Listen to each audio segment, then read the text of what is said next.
Le sénateur Jean-Noël Guérini fait appel de sa condamnation pour prise illégale d'intérêt.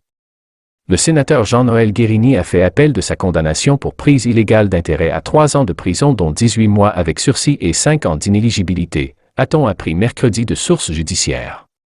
Le 28 mai, le tribunal correctionnel de Marseille avait estimé que l'ex-homme fort du Parti socialiste des Bouches-du-Rhône n'avait eu de cesse de protéger les intérêts de son frère Alexandre, entrepreneur dans la gestion des déchets et personnage central du dossier jugé, condamné pour sa part à 6 ans de prison ferme.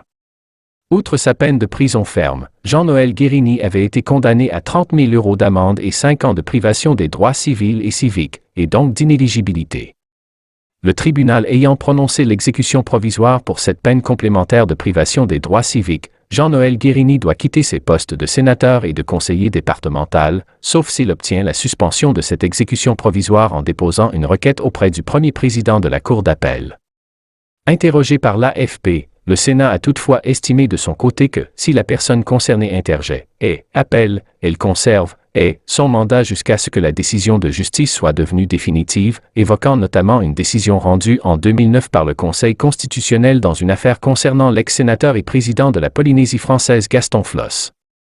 Il était reproché Jean-Noël Guérini, président du Conseil général des Bouches-du-Rhône de 1998 à 2015, d'avoir préempté un terrain sous le prétexte d'y sauvegarder une plante rare, puis de l'avoir revendu à une communauté d'agglomération pour favoriser son frère qui en avait besoin pour l'extension d'une décharge.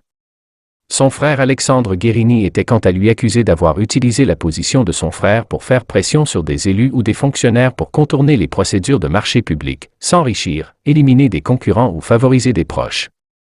La responsabilité d'un homme qui assume des fonctions électives est de s'en montrer digne et de ne jamais permettre à des intérêts personnels de prendre le dessus sur l'intérêt général, avait ansé la présidente du tribunal Céline Ballerini à l'énoncé du jugement.